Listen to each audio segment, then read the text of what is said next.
오늘의 본문은 사도행전 20장 17절에서 24절입니다. 오늘의 말씀의 제목은 목적과 목표를 이루는 믿음입니다.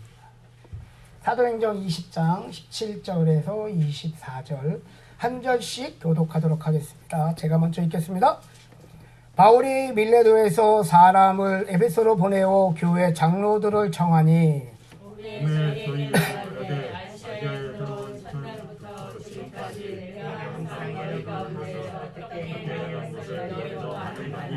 곧 모든 겸손과 눈물이며 유대인의 강제로 말미암아 당한 시험을 참고 주를 섬긴 것과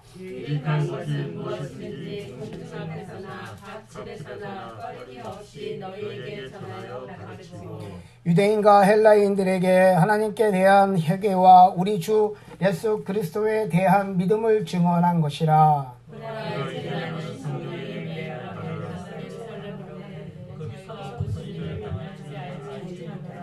오직 성령이 각 성에서 내게 증언하여 결박과 환난이 나를 기다린다 하시나 갈려갈 길과 주 예수께 받은 사명 곧 하나님의 은혜의 복음을 증언하는 일을 마치려 하니 나는 생명조차 조금도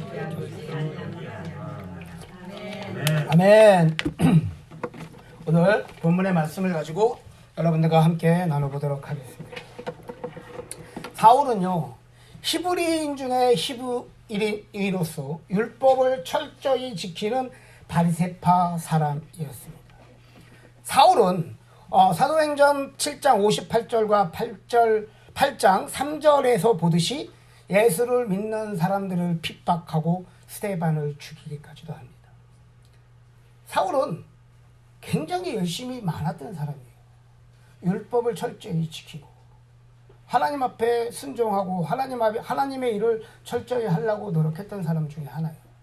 하지만 사도행전 9장에 보면 다메섹에서 예수님을 만납니다. 사울의 그의 열심은 자기가 생각하기에 최선을 다하고 하나님 앞에 충성한다고 했지만 그의 열심은 예수님을 박해하는 것이었어요. 사도행전 20장 9장에서 다메섹에서 예수님을 만난 사울은 인생이 그의 믿음의 여정은 바뀌게 됩니다. 다메섹에서 예수님을 만난 사울, 그에게는 어떤 믿음이 또 어떤 목적과 목표를 가지고 하나님 앞에 나아갔는가?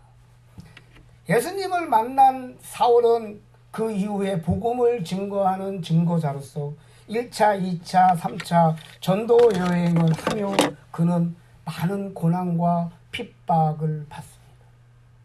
하지만 그 사울은요, 그 고난과 핍박 속에서도 그가 달려가야 할 목적은 변하지 않았어요.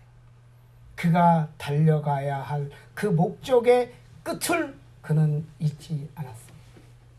목표는요, 목적을 이루기 위하여 변할 수 있어요. 바뀔 수 있어요. 하지만 목적은 바뀌지가 않는 것. 바울은 그 하나님에 대한 그 목적이 변하지 않았기 때문에 그 모든 것을 감당하고 달려갈 수 있었던 것입니다. 여러분들도 미국에 오신 목적이 있으실 거예요. 그 목적을 이루기 위하여 목표를 세우지요. 내가 원베드룸에서 살다가 투베드룸으로 가고 쓰리베드룸으로 가고 우리가 애를 낳아서 이렇게 하고 이렇게 키우고 이렇게 키울 것이다. 이것은 우리가 미국에 와서 세운 목적을 이루기 위한 하나의 목표를 이루어 가는 거예요. 여러분들이 신학을 하는 것도 신학이 목적이 아니잖아요. 예수님을 어떻게 우리가 섬기는 그 목적을 이루기 위해서 신학이라는 하나의 목표를 이루어 가는 단계에 있는 거예요. 우리 하나님이 기뻐하시는 교회를 여기 세우셨어요. 여러분들 잘 기억하십시오. 이거 적어놓으셔도 돼요. 하나님이 기뻐하시는 목적, 하나님이 기뻐하시는 교회가 나가야 하는 목적. 첫 번째는 잃어버린 영혼 구원인 거예요. 교회를 다니다가 실족한 잃어버린 영혼들, 교회 예수님을 모르는 하나님의 잃어버린 영혼들, 교회는 다니지만 교회와 구원의 확신이 없는 잃어버린 영혼들을 구원하는 것이 목표이고요. 두 번째는 거룩하고 정결하고 순결한 신부가 되는 거예요. 동성연애나 WCC나 종교다원주의나 물질 만능주의나 인본주의나 이런 데 타락하지 않는, 하나님 보시기에, 우리 저번에 첫 번째 예배 때 말씀드렸죠. 혼인잔치, 하나님 앞에 순결하고 정결한 신부가 되어야 되는 것이 이것도 하나님이 기뻐해 교회가 나아가는 목표인 거예요. 아멘. 세 번째는 우리 하나님의 기뻐하시는 교회는 하나님의 강한 군대요 용사가 되는 것이 목적입니다.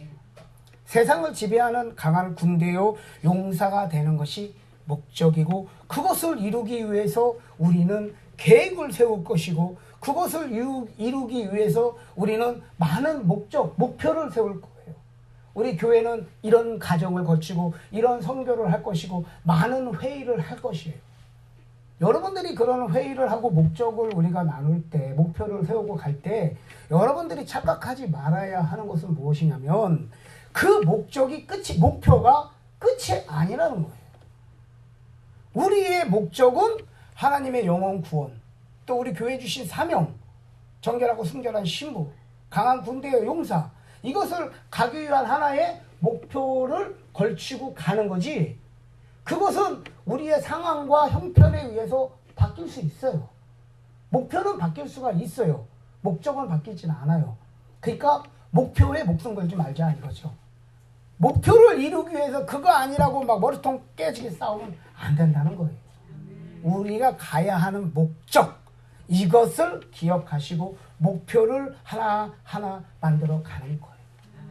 사도 바울도 마찬가지로 예수님의 영혼 구원에 의해서, 그의 목적을 위해서 그는 목표를 세우고 하나하나 나아갑니다. 1차, 2차 선교 여행을 하고, 이제 오늘 본문은 뭐냐면, 본문은 또 하나의 목표를 위하여 가는 거예요. 예루살렘으로 가는 거예요. 예루살렘을 통하여 어디로 갑니까? 로마를 가요. 예수님의 마지막 목적지를 향하여 가는 하나의 여정 가운데 지금 예루살렘으로 가는 그런 목표에 이루기 위해서 가는 하나의 과정을 지금 이야기하고 있는 본문인 거예요. 본문의 24절을 보면요, 내가 달려갈 길과 주 예수께 받은 사명, 하나님의 은혜와 복음을 증거하는 일을 마치려 하면은 나의 생명조차도 귀한 것으로 여기지 아니하노라. 내가 왜 이렇게 천천히 읽었냐면, 여기에는 굉장히 큰 모든 것이 담겨져 있어요. 다메섹에서 예수님을 만난 사울은 그의 목적이 오직 뭐라 그래요? 하나님의 은혜의 복음을 증거하는 것이 사울의 목적인 거예요. 사울의 복음의 그 인생의 여정 가운데 그의 목적은 오직 뭐예요? 하나님의 은혜의 복음을 전하는 거예요. 사울은 그 복음을 전하기 위해서 그 고난과 핍박을 받고 나가는 거예요. 근데 이 목표는 어떻게 세우는 것이, 목적은 어떻게 세우는 것인가? 내 의로 세우는 게 아니에요. 내 지식으로 세우는 게 아니야. 내 경험으로 세우는 것이 아니에요. 앞으로 우리가 수많은 회의를 할 거예요. 그 회의를 통해서 목적이 이루어지는 게 아니에요. 만들어지는 게 아니에요. 여러분들 착각하시면 안 돼요. 왜 교회가 자꾸 분란이 일어나냐면 그 목적을 내가 만들기 때문에 그래요. 목사님들의 목회 방향에 의해서 만들어지기 때문에 그래요. 오늘 본문의 24절에 보면은요, 내가 달려갈 길을 주 예수께 받은 사명, 이 우리가 가야 할 목적은 예수님이 주시는 거예요. 우리가 기도했을 때 성령님이 주시는 거예요. 내 경험과 내 의가 아니에요. 그런 마음으로 우리가 앞으로 하나님의 일을 하고 계획을 한다면 우리는 실수하지 않아요. 우리는 넘어지지 않아요. 하나님을 일을 한다고 싸우지 않아요. 뭐예요? 주 예수께 받은 사명. 하나님한테 우리는 사명을 받아야 되는 거예요. 내가 아까 우리 하나님이 기뻐하시는 교회의 목적을 얘기했잖아요. 그냥 여러분들한테 얘기한 게 아니에요. 30년을 기도한 기도 제목이에요. 하나님이 나한테 주신 30년을 넘게 30년 가까이 기도하게 하신 기도 제목을 내가 목회는 안 했지만 그때부터 하나님이 나한테 주셨던 그런 기도 제목을 여러분들한테 나눌 거예요. 이것이 주신 것이 우리 하나님이 기뻐하시는 사명인 거예요. 우리가 하나님의 사명을 제대로 듣지 않고 사역을 하게 되면 우리가 목적을 정하게 되면 어떻게 되는지 아세요? 사울이 바울 되기 이전에 그 예수 믿는 사람들을 핍박하고 스데반을 죽이기까지 했던 것과 같이 그는 하나님을 믿는 사람이었어요.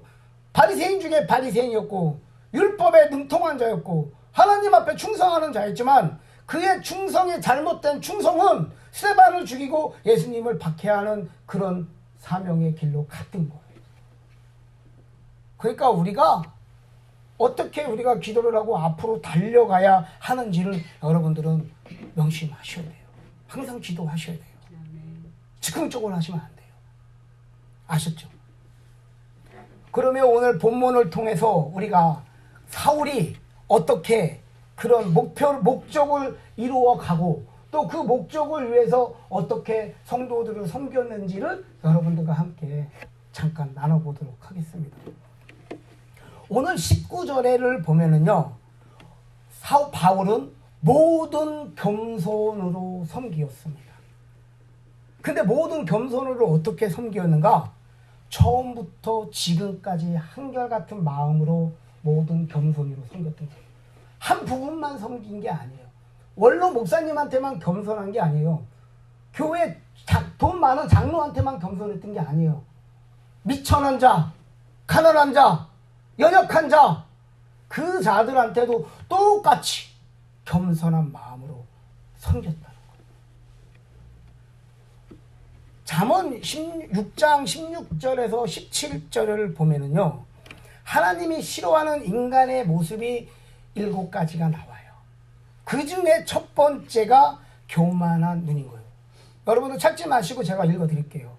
잠언 6장 17절, 교만한 자의 눈과 거짓된 혀와 무죄한 자의 피를 흘리는 손과 악한 계교를 깨하는 마음과 빨리 악으로 달려가는 발과 거짓을 말하는 망령된 증언과 형제 사이를 이간질하는 이간이라.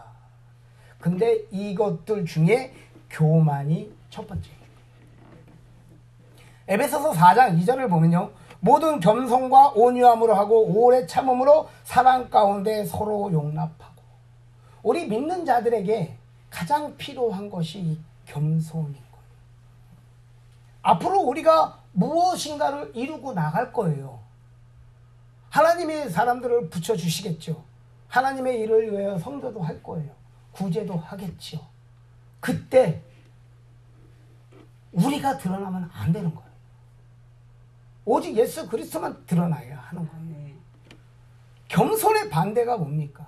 교만이에요. 겸손과 교만의 차이는 크지 않아요.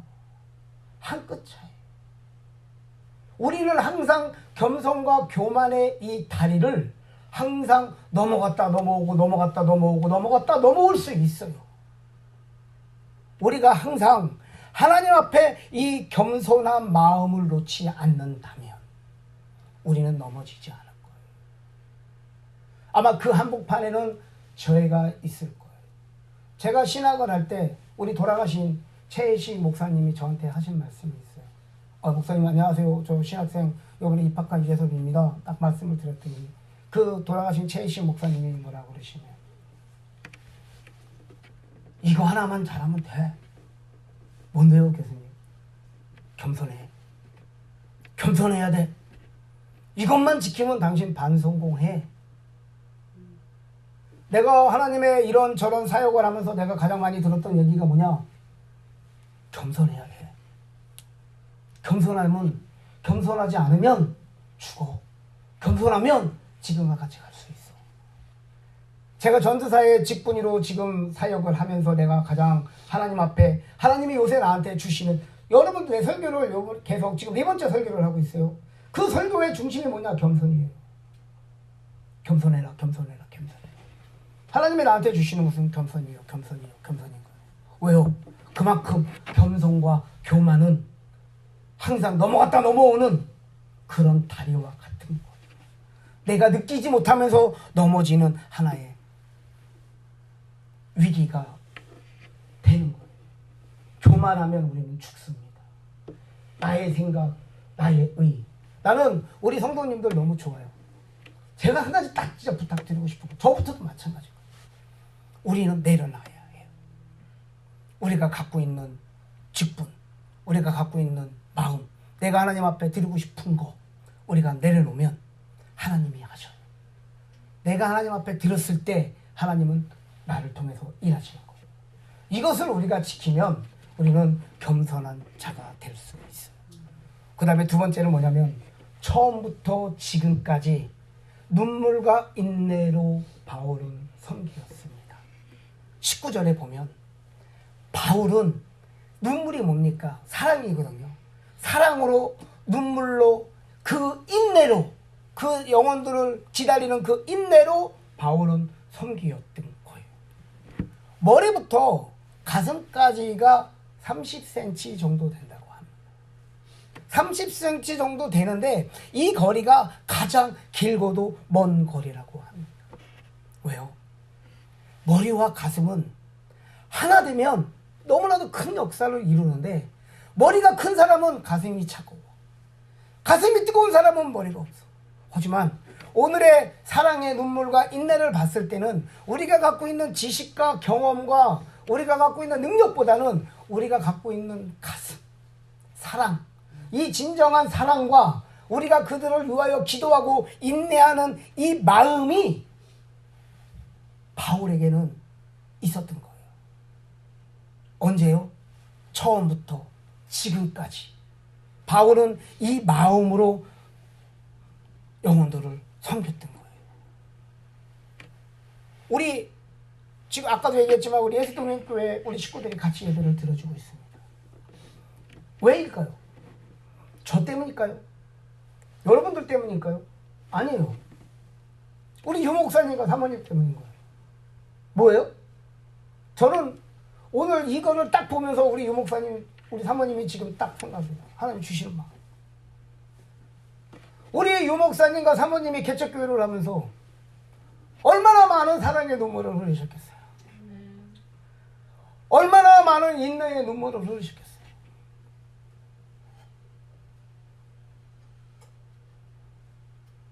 그 열매인 거예요.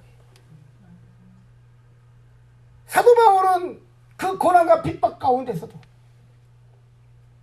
예수님의 십자가의 길을 가면서도 그 뜨거운 사랑과 그 인내를 가지고 제자들을 기다렸고, 바울은 그 인내로 영혼들에게 복음을 전하였던 거예요. 우리 목사님은 인내로 예수동행교회를 세우고 교회를 섬겼고, 그들을 사랑으로 인내로 교회를 여기까지 인도하셨던 거예요. 어느 대형교회 목사가 훌륭한 말씀을 통하여, 훌륭한 성경 공부를 통하여 교회의 역사가 이루어진 것이 아니라, 이런 목사님들을 통하여 교회는 지금까지 전진해서 여기까지 온 거예요. 우리가 달려가야 할 것도 우리가 갖고 있는 지식과 경험이 아니라, 나의 능력이 아니라, 이런 뜨거운 사랑과 눈물을 흘릴 수 있는 그 마음, 기다려줄 수 있는 그 마음, 누가 오더라도, 절름발이가 오더라도, 눈먼 소경이 오더라도, 성격이 괴팍한 자가 오더라도, 우리의 마음속에 이런 사랑이 있으면, 뜨거운 사랑이 있고 그들을 기다려줄 수 있는 그 인내가 있으면 우리는 그 영혼들을 변화시킬 수 있는 거예요.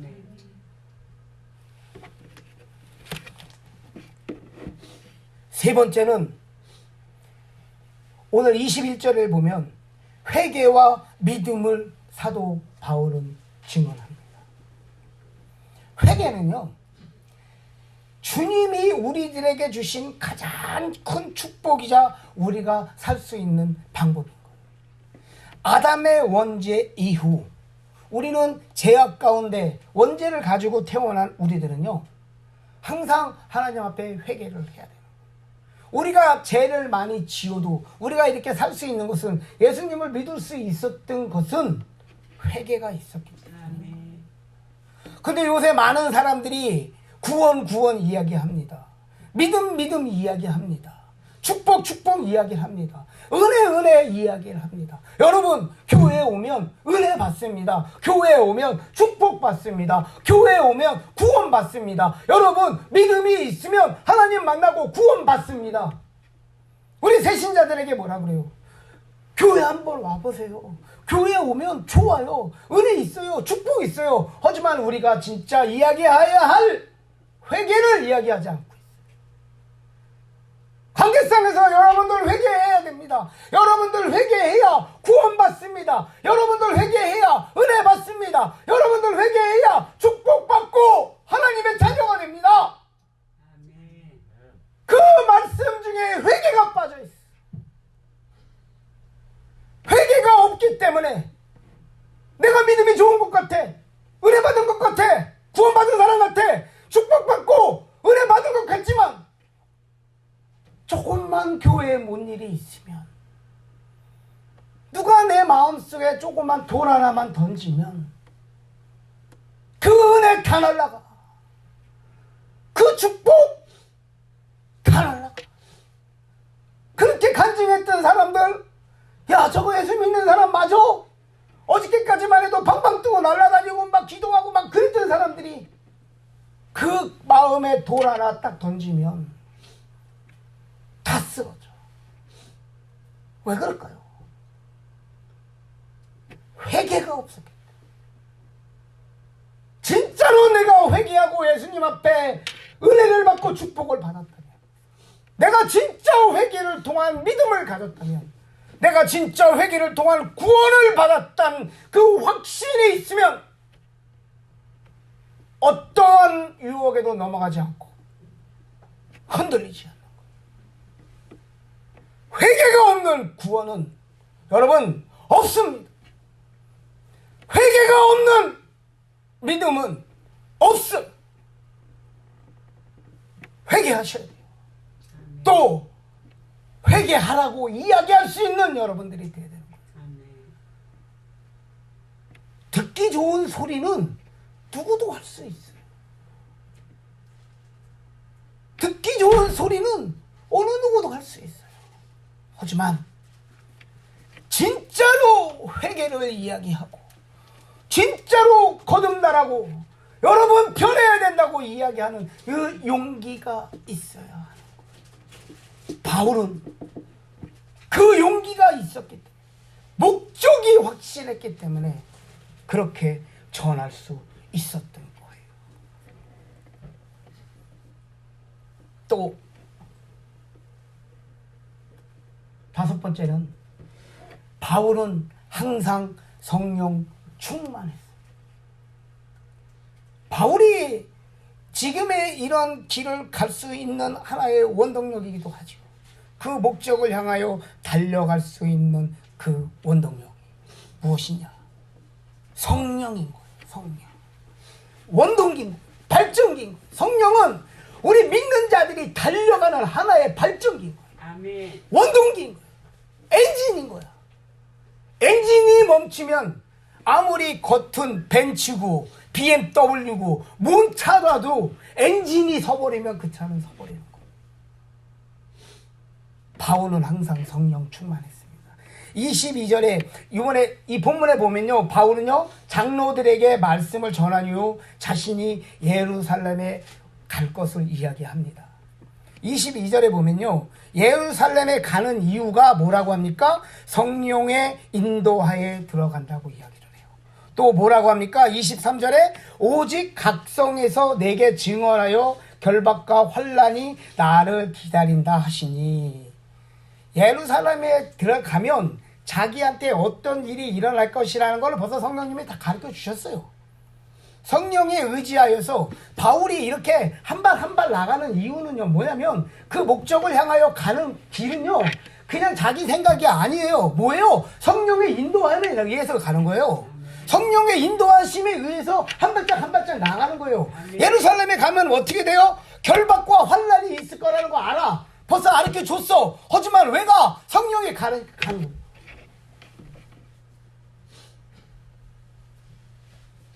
성령을 받아야 돼요. 아멘. 네. 정확히 들을 수 있는 성령을 받아요. 아멘. 성령에 의지하여 나갔던 바울은 실수하지 않아요. 넘어지지 않아요. 확신이 있어요. 목적을 달려나가는 그 목적의 방향에 확신이 있는 거예요. 여러분들 어느 길을 운전하고 가잖아요. 내가 생판 모르는 길을 가. 내비게이션을 따라가. 내비게이션이 엉뚱한 데로 막 이상하게 길을 똑바로 가야 되는데 막 시골로 들어갔다 집 있는 데로 갔다 이러면 불안해져. 사람은 불안해져. 내가 지금 잘 가고 있는 건가? 내가 지금 잘하고 있는 건가? 우리가 살면서도 애들을 키우면서도 잘하고 있는 건가? 잘 키우고 있는 건가? 근데 뭐예요? 내가 가는 목적지를 알아. 정확히 알아. 내가 지금 여기서 가야 되면 95번을 탔다가 4번 위로 빠졌다가 뭐 브로드 에비뉴에서 잘 우회전 해갖고 이렇게 하면 방공차가 있고 위에 3층에 교회가 있어. 이렇게 알아. 그러면 눈 감고도 가는 거야. 바울이 그랬다는 거예요. 바울은요, 성령을 정확히 들었어요. 성령의 음성을 순종할 줄 알았어. 그러니까 뭐예요? 성령의 길을 정확히 들었기 때문에 그것이 목표를 위하여, 목적을 위하여 가는 길이라는 걸 알았기 때문에 성령에 의지하여 갈 수 있었던 거예요. 여러분도 성령 충만해야 합니다. 성령 충만하지 않고 내 의로 사역하려지 마세요. 성령 충만을 하려면요, 예배 장소에 나와 있어야 돼요. 기도하는 자리에 있어야 돼요. 찬양하는 자리에 있어야 돼요. 여러분들이 하나님과 독대하는 자리를 가져야 돼요. 성령의 음성을 들을 줄 알아야 돼요. 하나님 아시죠? 이거 갖고 안 돼요. 하나님이 모르신다면 어떡할 거야? 때를 써야지. 부르짖어야지. 기도해야지. 갈구해야지. 그러면 하나님은 구하는 자에게 주시는 하나님이십니다. 찾는 자에게 찾아주시는 하나님이십니다. 그런 하나님을, 성령님을 믿고 나가는 여러분들이 되길 소망합니다. 아멘. 그리고 마지막으로 24절에 보면요, 바울이 뭐라고 합니까? 생명을 아끼지 않았어요. 바울은요, 복음을 전하는데 생명을 아끼지 않았어요. 내가 고난을 받아서 내가 핍박받고 내가 죽겠지? 이게 아니었어요. 바울은요, 그 가는 걸음에 고난과 핍박이 있어도 이미 이는 바울은 죽을 각오가 되어 있어요. 생명을 아끼지 않고 하나님 앞에 순종하고 목적을 향하여 나아갔다. 죽든지 살든지 오직 복음 전파, 예수 그리스도의 복음 전파, 그의 목적, 예수 그리스도의 복음을 증언하는 것, 그것을 목적을 위하여 그는 다양했던 것입니다. 그렇기 때문에 바울은 신약 성경에 13권의 성경을 저술할 수 있었고요. 바울은 목숨을 걸고 복음을 전한 그가 두려움이 없었고 결국은 뭡니까? 여러분들 잘 아다시피 하나님 앞에 목숨을 들여 순교하는 자가 되는 것입니다. 왜 그러잖아요? 살고자 하는 자는 죽고 죽고자 하는 산다고. 바울에는 이런 죽고자 하는 그 마음이 있었던 거예요. 바울만 그랬나요? 이런 죽고자 하는 마음이 있었던 바울은 도망가지 않았던 거예요. 그 길을 피하지 않았던 거예요. 그 예루살렘의 그 가는 길이 결박과 환란이었지만 그 길을 피하지 않았던 거예요. 근데요, 이 모습을 어디서 많이 본 것 같지 않으세요? 마태복음 26장 39절에 보면 예수님이 겟세마네 동산에서 기도를 하십니다.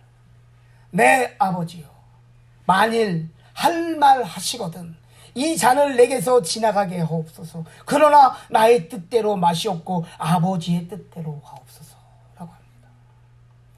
예수님은요, 이 잔을, 십자가의 길을 피할 수도 있었어요. 하지만 예수님은 세상에 오신 그의 목적이 있으신 거예요. 그 목적이 뭐예요? 인류의 구원을 위하여, 우리들을 구원하기 위하여 오신 예수님. 십자가의 그 길은 우리를 인류를 구원하기 위한 하나의 목적을 가는 하나의 목표였던 거예요. 예수님은 그 길을 피하지 않으셨다. 그 길을 지고 가셨다. 그리하였기 때문에 그 보혈로 저희가 거듭났고 지금 구원받고 이 자리에서 이렇게 예수님을 이야기할 수 있었던 거예요. 아멘. 우리의 믿음의 선배님들 중에 여러분들 너무나도 잘 아시는 주기철 목사님 아시죠? 일제시대 때 신사참배를 하지 않아서 감옥에 갇히고 수많은 고난과 고문 가운데서도 그는 변절하지 않았어요. 그하고 주기철 목사님과 가까웠던 많은 자들이 와서 이야기합니다. 당신 왜 이렇게 밀어내? 당신 오늘만 예수님 믿을 거야? 당신 오늘만 예수님 믿고 당신을 따르는 제자들은 안 보여? 더 복음 전해야지. 타협해? 이건 타협이 아니야. 하나님도 하셔. 이건 타협이 아니야. 괜찮아. 괜찮아. 하나님 이해하셔. 우리 예수님 그런 분이야. 하지만 주기철 목사님은 그의 믿음의 목적 가운데 타협은 없었던 거예요. 그 목적을 가기 위하여 주기철 목사님은 타협하지 않고 순교를 하십니다. 내가 살아도 주를 위해 살고 내가 죽어도 주를 위해 죽겠다. 일사각오의 믿음으로 그는 순교의 길을 가십니다. 바울, 예수님, 주기철 목사님, 여러분들이 아시는 많은 선교사님들, 하나님의 사람이라고 하시는 분들을 보면 그들의 목적은 정확했고 그들의 목적은 변하지 않았어요. 그 길을 가는 데에 목표가 바뀌기도 하고 유혹을 받기도 하고 때로는 넘어지기도 했지만 그 목적이 변하지 않은 사람은 그 길을 위하여 죽음까지도 내어줄 수 있었다. 이것이 바로 목적을 가진 사람과 목적이 없는 사람들의 차이점입니다. 사도 바울은요, 목적과 목표가 분명했습니다. 우리들의 인생을 살아가면서도 여러분들에게 목적이 있으실 거예요. 살아가는 목적, 내가 자녀를 키우는 목적, 직장을 다니는 목적이 있을 거예요. 다시 한번 여러분 말씀드리지만 목표는 목적을 위하여 바뀔 수 있지만 목적은 절대로 바뀌지가 않습니다. 여러분들 교회를 다니는 것이 여러분들의 목적이 되면 안 돼요. 우리들의 목적은 하나님을 믿고 예수님을 믿고 구원받는 것이 우리의 목적인 거예요. 내가 교회를 열심히 다니고 우리가 열심히 사는 것은 그 목적을 이루기 위한 하나의 목표를 하나 만들어 가는 거예요. 이스라엘 민족이 출애굽을 합니다. 근데요, 하나님이 이스라엘 민족을 출애굽할 때의 그 목적은 뭐냐면요, 너는 내 백성이 되고 너는 나는 너의 하나님이 되리라 라는 그런 목적을 갖고 출애굽을 시켰어요.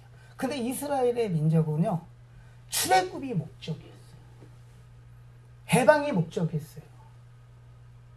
애굽 땅에서 나오는 것이 목적이었어요. 그러다가 보니까 뭐예요? 나왔잖아요. 강야에 나왔는데 이제 목적을 이루었으니까 목적이 없어져 버렸어요. 그래서 그들은 방황을 합니다.